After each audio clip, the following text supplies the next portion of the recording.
हाँ, कोई कार्यक्रम को लेकर के बातें हुआ होगा, लेकिन आज आप सब लोग बार बार हमसे पूछते हैं कि सरकार के बारे में कुछ बताइए, सरकार के बारे में कुछ बोलिए।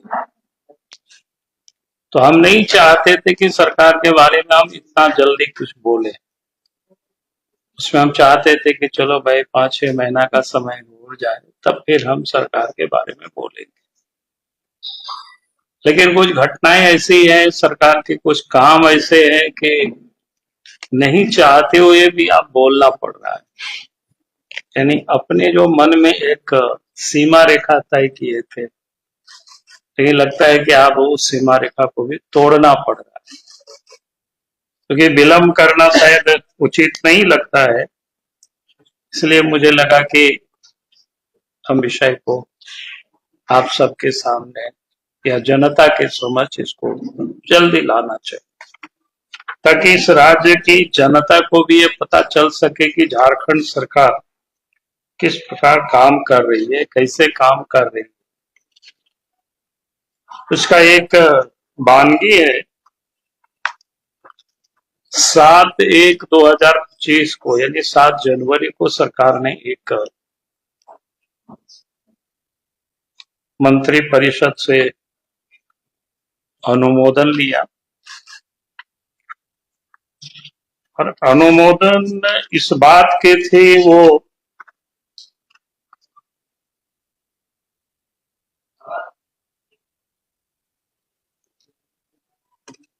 कि झारखंड में डीजी पुलिस की नियुक्ति कैसे हो,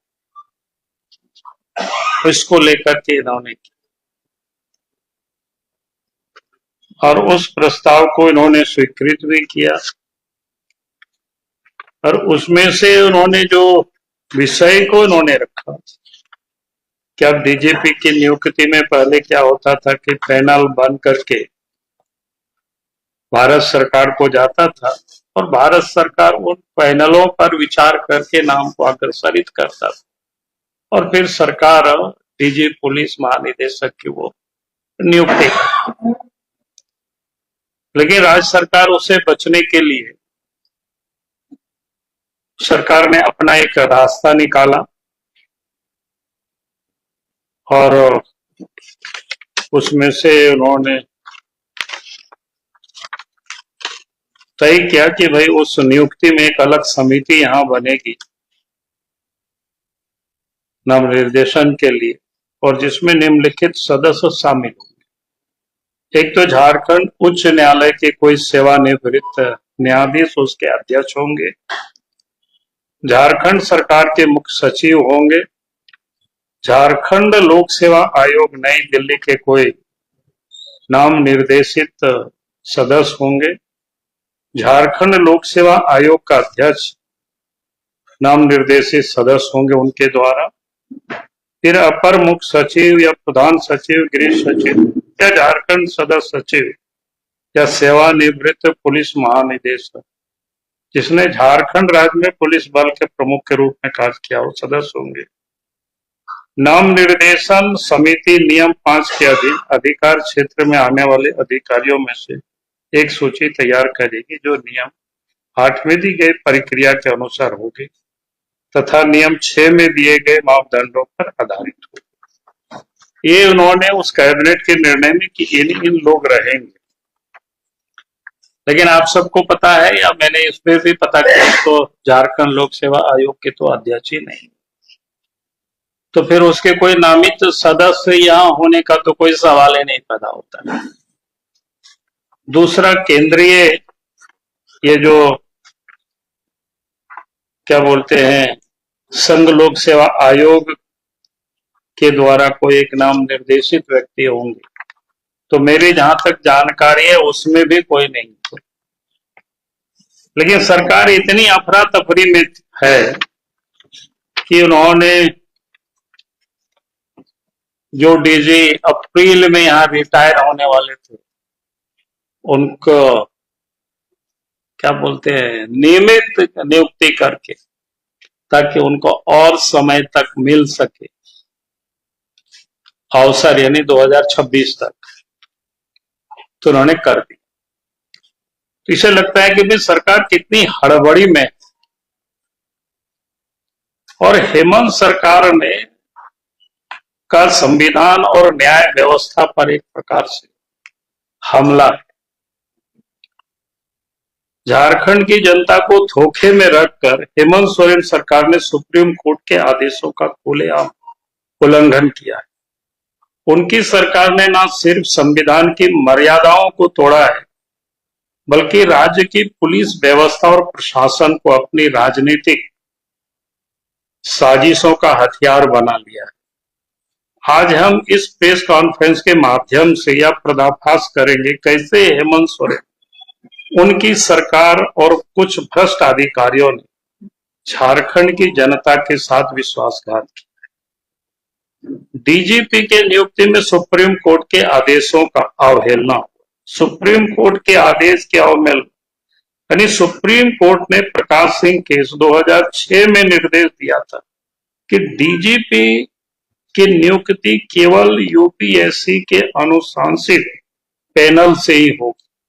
ये 2006 में सुप्रीम कोर्ट का वर्डिक्ट है। यूपीएससी ने झारखंड सरकार की नियुक्ति प्रक्रिया को अस्वीकार कर दिया। जो सरकार ने उस समय प्रक्रिया जो भेजा है उसको अस्वीकार कर दिया और इसमें भाग लेने से, यानी ये जो कमेटी में भी भाग लेने से उन्होंने मना कर दिया। फिर भी हेमंत सोरेन सरकार ने यूपीएससी को दरकिनार कर अपनी मनमर्जी से अनुराग गुप्ता को डीजीपी बना दिया, जबकि यूपीएससी की अनुशंसित सूची में नहीं थे। जिनको बनाया है उनका यूपीएससी का जो अनुशंसित सूची है उसमें उनका कोई नाम नहीं था। सरकार ने सुप्रीम कोर्ट के आदेशों को क्यों नहीं माना? जैसे 7 जनवरी 25 को सरकार ने एक अवैध अधिसूचना जारी की, जो वो भी कोई वैध नहीं था, जिसमें यूपीएससी की भूमिका को नजरअंदाज कर दिया गया। सुप्रीम कोर्ट ने कहा था जब तक राज्य सरकार कोई नया कानून नहीं बनाती तब तक यूपीएससी के प्रक्रिया के अनुसार ही नियुक्ति होगी। यह स्पष्ट है, ये समझने वाली बात है। जब सुप्रीम कोर्ट ने कहा कि भाई राज्य सरकार जब तक कोई नए कानून नहीं बनाती तो ये नया कानून बना सकता था, लेकिन इन्होंने इससे भी बाएं, किसको क्या कहते हैं, कन्नी काट करके किनारे निकल गए, यानी उसके अनुसार जो नियुक्ति होना था उसको इन्होंने किया। फिर भी राज्य सरकार ने इस पर ध्यान नहीं दिया और सुप्रीम कोर्ट के आदेशों की उन्होंने धज्जियां उड़ा दी। अब हम सरकार से सवाल पूछना चाहेंगे, क्या हेमंत सोरेन खुद को सुप्रीम कोर्ट से ऊपर समझते हैं? क्या झारखंड सरकार एक विवादास्पद दागदार अधिकारी को बचाने के लिए कानून तोड़ रही है? आप सबको पता है कि चुनाव में गड़बड़ी के कारण 2 साल तक उस अफसर निलंबित रहे। निलंबन समाप्त हुआ, इसके बाद जब उनको डीजीपी बनाया तो पिछले चुनाव में भी आप सबको पता है उनको चुनाव कार्यों से बाहर रखा गया था। जैसे ही चुनाव समाप्त हुआ फिर से उनको पदस्थापित किया। यूपीएससी ने जब इस प्रक्रिया को नकार दिया तब भी सरकार ने इस पर आगे बढ़ने की हिम्मत कैसे की? कार्यकारी आदेश और अधिनियम का अंतर नहीं पता, क्योंकि ये क्या हेमंत सोरेन सरकार को कार्यकारी आदेश, एग्जीक्यूटिव ऑर्डर और अधिनियम एक्ट में अंतर का पता नहीं है। यानी इनको बताना चाहिए। सरकार 2025 में एक नियमावली बना दी, लेकिन इसके लिए कोई अधिनियम एक्ट पारित नहीं। कोई भी नियमावली बनता है तो उससे पहले एक्ट बनता है, एक्ट बनने के बाद नियमावली बनती है, लेकिन यहाँ इन्होंने एक्ट नहीं बनाया। विदाउट एक्ट के ही, बिना कानून के ही उन्होंने नियमावली बना दी। कोई भी सरकार सिर्फ एक कार्यकारी आदेश से अधिनियम नहीं बना सकती। अगर अधिनियम ही पारित नहीं हुआ तो नियम कैसे बन गए? यह पूरी प्रक्रिया जानबूझकर लागू की गई थी। यानी एक प्रकार से कहें तो पूरी प्रक्रिया ही अनवैलिड है। भाई आपने जब कोई एक्ट नहीं बनाया तो आप नियमावली कैसे बना सकते? अब हम सवाल पूछना चाहते हैं कि राज्य सरकार ने 2025 की नियमावली को भूतलक्षी प्रभाव से लागू करने की कोशिश क्यों और कैसे की? क्या झारखंड सरकार बता सकती इससे पहले कौन सा कानून भूतलक्षी प्रभाव से लागू किया गया था? राज्य सरकार के अधिकारियों ने इस अवैध प्रक्रिया को कैसे अनुमति दी? आश्चर्य है। जिसके बैठक में, कमेटी के बैठक में चीफ सेक्रेटरी है, होम सेक्रेटरी है, रिटायर हाईकोर्ट के जज हैं, और इसके बाद इस प्रकार के निर्णय को किया गया और इसको आगे बढ़ाया गया। हम तो चाहेंगे हाईकोर्ट से भी कि भाई इसको सो मोटो संज्ञान लेना चाहिए, और फिर इस प्रकार की जो जजेज होते हैं उनको सरकार के भिन्न भिन्न लाभकारी पदों में पदस्थापित किया जाता है। भाई ऐसे लोगों को तो पदस्थापित नहीं करना चाहिए जो कभी, जब इनके इंटीग्रिटी पर ही शक है, जब इतनी अच्छे बड़े लोग बैठे हुए, चीफ सेक्रेटरी है साहब, और उसके बाद ये कैसे इस प्रकार के असंवैधानिक लोग काम करते, इसका जवाब तो सरकार को देना होगा। हेमंत सोरेन की दोहरी नीति आपने देखा होगा पिछले दिनों, एक तरफ निर्दोष बनने की नाटक, दूसरी तरफ कोर्ट के आदेशों का हवाला। जब पिछले दिनों आप सबने देखा इनको जमानत हुआ तो कितना इन्होंने नाटक किया और हाई किया, और वहीं दूसरी तरफ कोर्ट की उन्होंने उल्लंघन करे। हाई कोर्ट की टिप्पणियों का सहारा लेकिन सुप्रीम कोर्ट के आदेशों की आवश्यकता। हेमंत सोरेन घूम घूम कर हाईकोर्ट की टिप्पणियों का इस्तेमाल कर खुद को निर्दोष साबित करने का प्रयास किया है, लेकिन जब बात सुप्रीम कोर्ट के आदेशों का पालन करने की आती है तो वही खुलेआम उसे तोड़ते हैं। हम सवाल पूछना चाहते हैं, जब सुप्रीम कोर्ट ने यूपीएससी पैनल से नियुक्ति का आदेश दिया तो उसे क्यों नजरअंदाज किया गया? बताना चाहिए इनको। हाई कोर्ट के आदेशों का हवाला दिया जाता है लेकिन सुप्रीम कोर्ट के आदेशों का पालन क्यों नहीं किया जाता है? क्या यह नहीं दिखाता कि यह सरकार संविधान और कानून को सिर्फ अपने फायदे के लिए इस्तेमाल करना चाहती है? झारखंड हाईकोर्ट के पूर्व जज की भूमिका और न्यायपालिका पर हमला। क्या न्यायपालिका को कमजोर करने की साजिश? झारखंड उच्च न्यायालय के पूर्व न्यायाधीश इस पूरी प्रक्रिया में सरकार के साथ शामिल बताए जा रहे हैं। अगर पूर्व न्यायाधीश खुद राज्य सरकार के इस अवैध कार्य में शामिल हो जाएंगे तो न्यायपालिका की निष्पक्षता पर क्या असर पड़ेगा? बीजेपी मांग करती है कि झारखंड हाईकोर्ट के मुख्य न्यायाधीश इस मामले का स्वतः संज्ञान ले और इसकी जनहित याचिका रूप में सुनवाई करे। हम यह भी मांग करते हैं कि झारखंड सरकार ऐसे पूर्व न्यायाधीशों को किसी भी सरकारी पद पर नियुक्त ना करे। हम सवाल पूछना चाहते हैं, क्या यह न्यायपालिका को कमजोर करने की कोशिश है? पूर्व न्यायाधीश की भूमिका की जांच कौन करेगा? कानून का मजाक अनुराग गुप्ता का रिकॉर्ड। झारखंड का सबसे विवादास्पद आईपीएस ऑफिसर डीजीपी बना। अनुराग गुप्ता चुनावी कदाचार में लिप्त थे जिसका कारण 2 वर्षों तक निलंबित रहे। उसके खिलाफ एफआईआर दर्ज हुआ है। अगर यह अधिकारी चुनावी धांधली में शामिल था तो इसे डीजीपी क्यों बनाया गया? हम सवाल पूछना चाहते हैं, क्या हेमंत सोरेन सरकार भ्रष्ट, दागदार, विवादास्पद अधिकारियों के सहारे ही चल सकती है? और ऐसे अधिकारियों को महत्वपूर्ण जिम्मेदारी देकर उन्हें बचाने में क्यों लगी रहती है?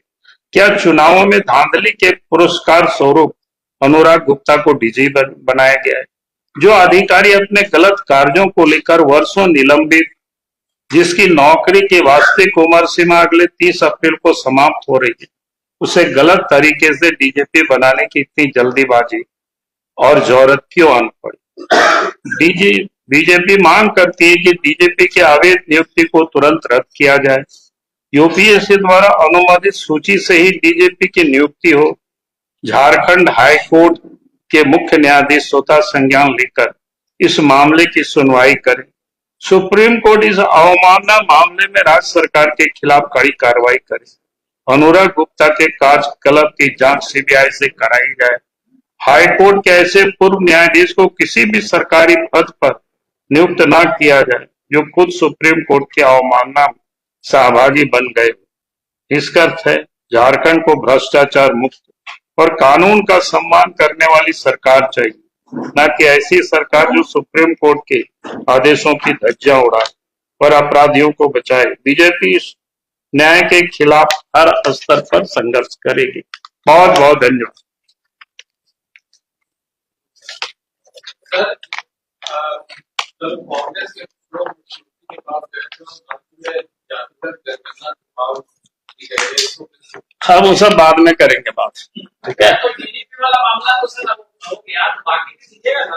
बाकी बाद में फिर कल आना यार, कल बात करेंगे। सर इसी सवाल ये अपराध गुप्ता इतने बड़े सेटर है, ये इससे भी पता लगता है ये आप लोगों से भी उन्होंने सेटिंग कर रखी। और सांसद जो कांड हुआ था, उसमें भी अपराध गुप्ता का नाम आया था, ऊपर केस भी चला था। और आप ही सर और आप अरे इसलिए कहे ना, पूरे मामला को सरकार सीबीआई से जांच करा देना, बाकी क्या। सारे एवं 1 लाख सरकार बातें कर रहे हैं, कल भी उन्होंने मनसिया बात नहीं किया कि आप बनाते हैं या जो भी मेजर हमने बता दिया, उसका ब्रेकअप दे देगा तो हम भी मदद करेंगे हेमंत सोरेन को।